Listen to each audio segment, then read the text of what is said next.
अस्सलाम वालेकुम। उम्मीद है सब ठीक होंगे, मज़े में होंगे। आज की मेरी डिश है केक, जो कि 3 मिल्क केक है। बहुत ही वायरल है आजकल। इसको हम ट्रेसलेचेस केक भी कहते हैं। हर बेकरी में आपको मिल जाएगा, लेकिन आप इसको घर पे बनाएंगे तो ये बहुत ही मज़े का और बहुत ही इजी बनता है। सबसे पहले मैंने लिया था बाउल और उसमें मैं डाल दूंगी 4 अंडे। अंडे आपने रूम टेम्परेचर लेने हैं, आपने फ्रिज से निकले हुए अंडे नहीं लेने। आप जब भी कोई चीज बेक करते हैं तो आप उसमें कोई भी बहुत ज्यादा ठंडी चीज ऐड मत किया कीजिए। रूम टेम्परेचर में आप इसको रखें कुछ देर पहले रूम में, और जब वो बिल्कुल रूम टेम्परेचर में आ जाए तो फिर आप इसको यूज करेंगे। आपके पास अगर हैंड बीटर नहीं है तो आप इसको हाथ से भी बीट कर सकते हैं, लेकिन बहुत अच्छे से ये बीट होनी चाहिए।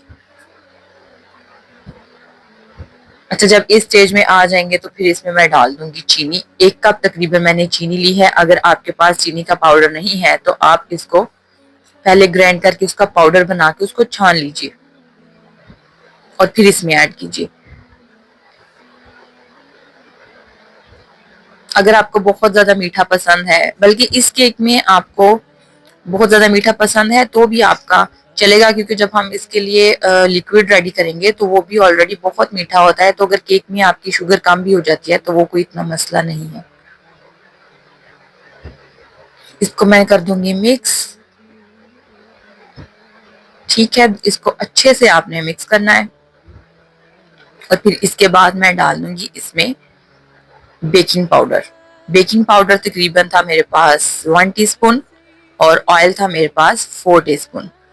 और ये है वनीला एसेंस। वनीला एसेंस के चंद कतरे ही आपको चाहिए, 3 से 4 कतरे मैंने इसमें तकरीबन डाले थे। और फिर इसको अच्छे से मिक्स कर देंगे। मिक्स करके फिर मैं इसमें डाल दूंगी मैदा।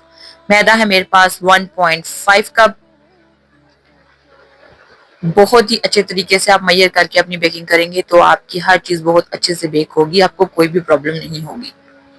थोड़ा थोड़ा करके मैंने इसमें मैदा ऐड कर दिया था और इसको अपने हाथों से ही मिक्स करना है। अभी मैं इसमें फिलहाल बीटर यूज नहीं कर रही हूँ,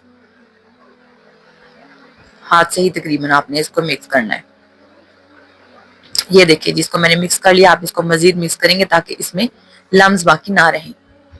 फिर मैंने ले लिया था एक बेकिंग ट्रे। उसमें मैंने थोड़ा सा ऑयल ग्रीस करके उसमें बटर पेपर लगा लिया था। अगर आपके पास बेकिंग ट्रे नहीं है, आप किसी भी किस्म का कोई भी बॉल ले सकते हैं।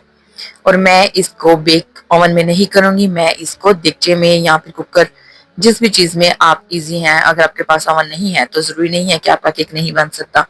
इस दफा मैंने इसको देगचे में ही बनाया था और ये बहुत ही जबरदस्त रेडी हुआ था। ठीक है, बेक करने से पहले आपने करना क्या है कि देगचे को आपने चूल्हे पर थोड़ा सा गर्म करने के लिए रख देना है। उसके अंदर कोई भी आप स्टैंड रख लिया। अगर आपके पास कोई स्टैंड नहीं है तो आप उसमें खाली प्लेट भी रख सकते हैं।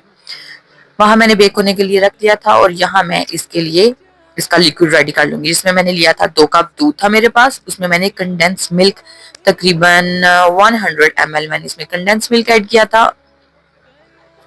और फिर इसमें मैंने डाल दी थी एक पूरा पैकेट जो क्रीम का आता है ना, कोई भी किसी भी किस्म की आप इसमें क्रीम ऐड कर सकते हैं, वो इसमें मैं डाल दूंगी। इसमें किसी भी किस्म की आपने चीनी वगैरह नहीं डालनी, क्योंकि कंडेंस मिल्क बहुत मीठा होता है। इसको मैं कर दूंगी मिक्स हल्के हाथों से। और फिर मैंने इसमें थोड़ा सा टेस्ट के लिए इलायची के 2-3 दाने डाल दिए थे। आप डालिएगा, देखिएगा, उसका बहुत मजे का टेस्ट आता है। अच्छा, अक्सर बेकरीज वाले या कुछ लोग जो बेक करते हैं तो फिर इसमें वो कॉर्नफ्लोर ऐड करते हैं, ताकि जब हम दूध केक के ऊपर डालते हैं और वो अच्छे से सोक कर लेता है, लेकिन मैंने इसमें नहीं डाला था।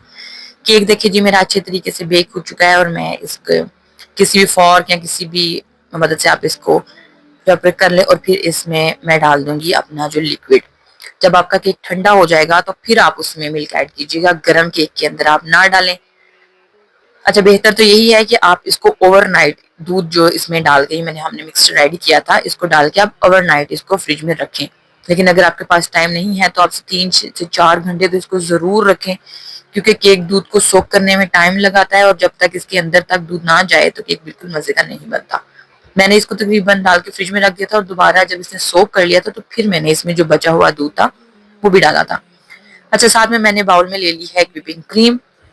उसको अच्छे से ठंडा करके तो मैं अब इसको बीट करूंगी। किसी भी ब्रांड की कोई भी अच्छी सी आप व्हिपिंग क्रीम ले लें। ये भी ऑलरेडी मीठी होती है, इसके अंदर भी आपको शुगर डालने की जरूरत नहीं होती। ये देखिए जी, अच्छे से क्रीम बीट हो चुकी है और दूध इसमें सोक हो गया था। मैंने जो एक्स्ट्रा दूध था वो भी इसमें डाला था। ऊपर ऊपर आपको थोड़ा सा दूध नजर आ रहा होगा, लेकिन उसका कोई प्रॉब्लम नहीं होता। अब मैं इसमें क्रीम डाल के इसको अच्छे से स्प्रेड कर दूंगी। अच्छा, ये मिल्क केक जो है ये आप टिन के अंदर ही इसको सर्व करें, क्योंकि जब आप इसको खोलेंगे, इसको किसी बर्तन में निकालेंगे, तो जाहिर सी बात है उसका जो लिक्विड है वो अंदर से वेस्ट हो जाएगा। आप चाहें तो इसको क्रीम के बगैर भी सर्व कर सकते हैं।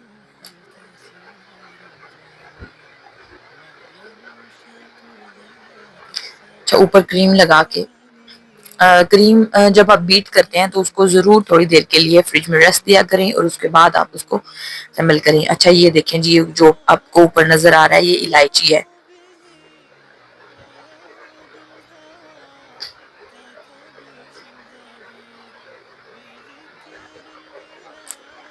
ये देखें जी, बहुत ही कोशिशों के बाद फाइनली हमारे केक की क्रीम थोड़ी सी सेट हो गई थी, क्योंकि इसमें लिक्विड होता है तो क्रीम इसके ऊपर ठहरना मुश्किल हो जाता है। अब साइडों से हम इसको कवर करने के लिए मैंने एक पाइपिंग बैग में क्रीम डाल ली थी और उसको साइडों से मैं थोड़ा थोड़ा सा डिजाइन कर लूंगी। आप अपने इसको मर्जी से कोई भी डेकोरेट करना चाहते हैं, अगर आप इसके ऊपर कोई व्हाइट चॉकलेट लगाना चाहते हैं या स्प्रिंकल्स, कुछ भी, वो आपकी चॉइस है। आप इसको अपनी मर्जी से डेकोरेट कर ले।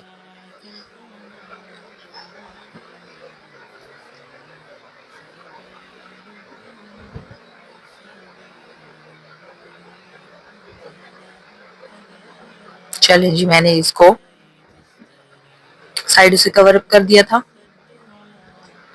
और दरमियान में आप चाहें तो इसमें नट्स ऐड कर सकते हैं या फिर किसी किस्म का कोई फ्रूट या कुछ भी।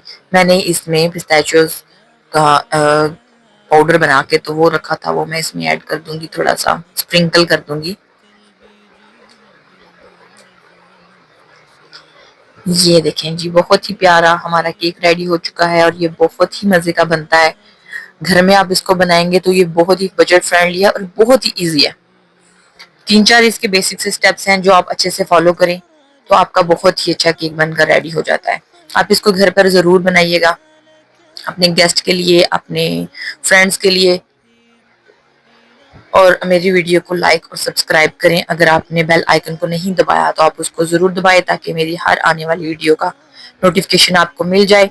किसी भी किस्म का कोई भी आपका सवाल है तो कमेंट बॉक्स में जरूर बताएं, और आपकी कोई फरमाइश है तो वो भी मेरे साथ जरूर शेयर करें। इंशाल्लाह नेक्स्ट वीक आने तक के लिए अल्लाह हाफिज, अपना ख्याल रखिएगा।